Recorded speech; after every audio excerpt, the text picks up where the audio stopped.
Bonjour, je suis très ravi de vous retrouver sur ma... Alors, si on a par exemple la balance avant-inventaire et mouvement, là on a extrait de la balance inventaire au 31/12/2019. On a un amortissement, le solde avant-inventaire c'est le cumul d'amortissement au 31/12/2018.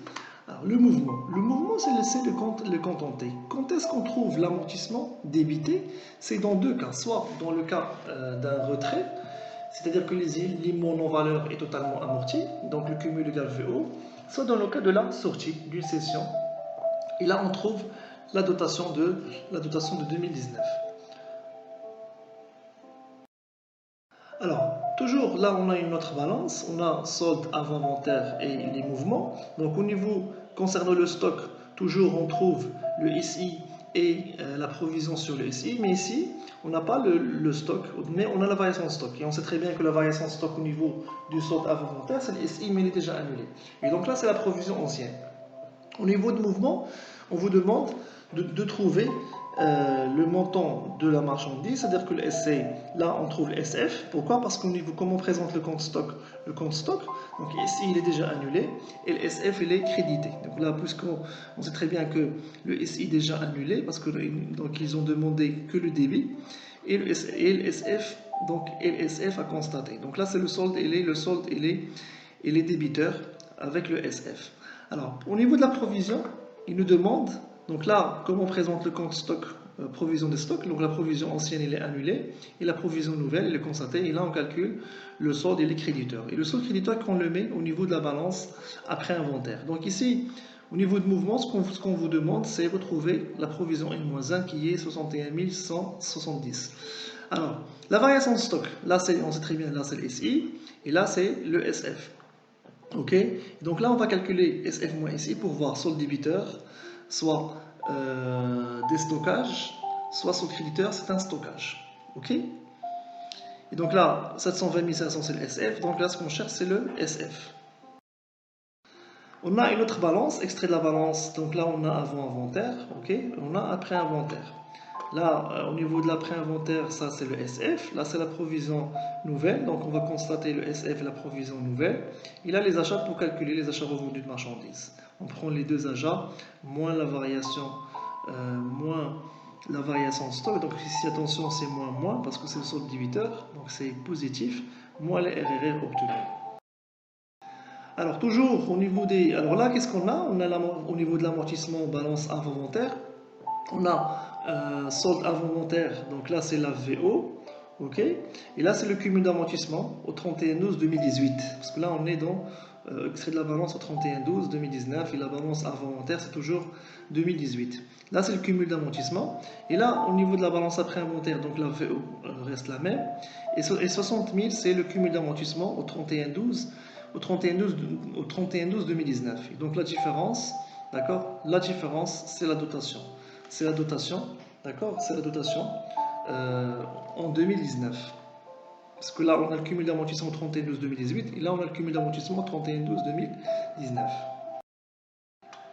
Alors, là, par exemple, on a les TP, donc là, l'extrait de la balance avant-inventaire, donc on a les TP, c'est la valeur d'entrée, et là, on a une provision ancienne de 16 800. Là, par exemple, on a un extrait de la balance avant inventaire et après inventaire. Donc, on sait très bien que là, c'est la provision ancienne à annuler. Et là, c'est le SI déjà annulé. Là, on a le SF. Là, c'est la provision sur le SF. Et donc là, qu'est-ce qu'il faut mettre?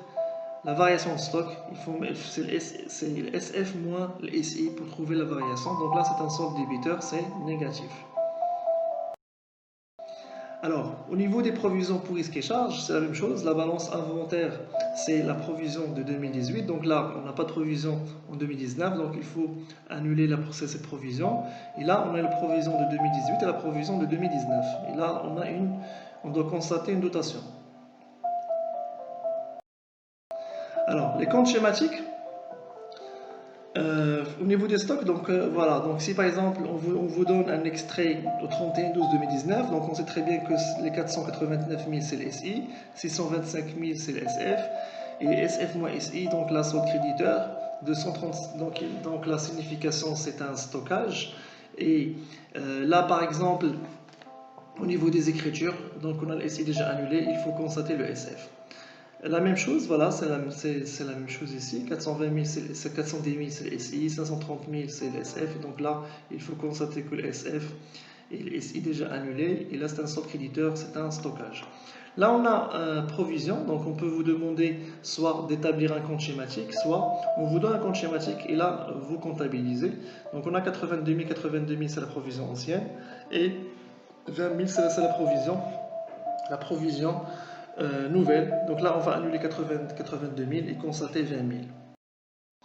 Alors là, au niveau des créances, on peut vous donner, comme dans cet exemple, on peut vous donner des créances clients sous forme de compte schématique. Là, on a un client douteux ou litigieux de 84 000, donc ça veut dire que le client il a déjà une provision, d'accord? Et donc cette créance, pardon, il a une créance, et cette créance, elle est annulée. Et les 75 000, c'est la nouvelle créance.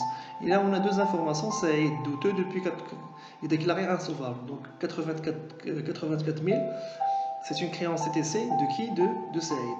Et Rachid, il est en difficulté, considéré comme douteux. Et donc les 75 000, c'est Rachid. Alors là, par exemple, pour la provision pour dépression, comment lire donc cette provision? 14 000, c'est la provision ancienne, donc là on a reprise, et 12 500, c'est la provision nouvelle à constater. Alors au niveau des TP-TVP, comment on présente le compte TP-TVP? Toujours on débite le compte, on débite la valeur d'entrée, c'est le prix d'achat fois le nombre global des actions. Et le crédit, le prix d'achat fois le nombre des actions cédées. Donc là on calcule le solde, généralement le solde débiteur, ok? Et là c'est le solde débiteur qu'on met au niveau de la balance après inventaire. La provision des TP ou TVP, donc là on met la provision N-1, mais attention, donc la provision annulée, c'est la provision qui a la provision cédée, d'accord? La provision ancienne cédée. D'accord? Et donc là, on doit constater la provision N et le solde, généralement les créditeurs, c'est le solde qu'on met au niveau de la balance après inventaire. Alors, on peut vous donner le jour de l'examen un extrait, comme dans cet exemple. Donc, on a extrait du grand livre 31/12/2018. Donc, nous, par exemple, on est en 2019 et on vous donne l'extrait de l'année de 2018. Et donc là, TP, là, c'est les valeurs d'entrée. Et là, puisque nous, on travaille sur l'exercice de 2019, d'accord? Donc là, on a la provision ancienne. D'accord, la provision ancienne, on va voir est-ce qu'on va annuler, on va ajuster, ça dépend des autres informations. En tout cas, là, c'est la valeur d'entrée et là, c'est la provision de 2018, c'est la provision de N-1.